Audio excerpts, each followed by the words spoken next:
Nakabat og 3.2 milyones pesos ang tabang pinansyal nga nahatag sa kagamhanan sa lalawigan sa Sugbo ngadto sa mga locally stranded individual.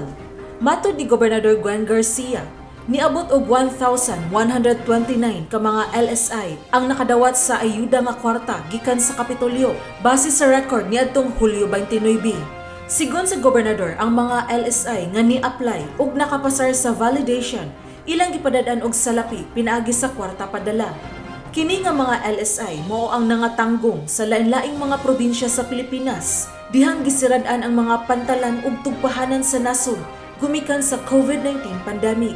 Niagi una sila og screening og validation gikan sa mga opisyal sa mga barangay, kalungsuran ug mga syudad, apil na sa provincial board members. Pagsiguro nga tinuoray gayud sila nga natanggong sa mga probinsya gawas sa Sugbo.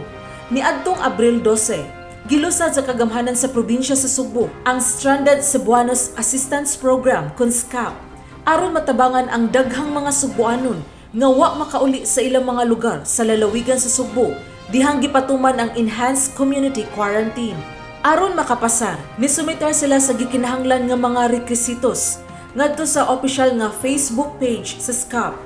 Apil na niini ang certification gikan sa local government unit diin sila natanggong.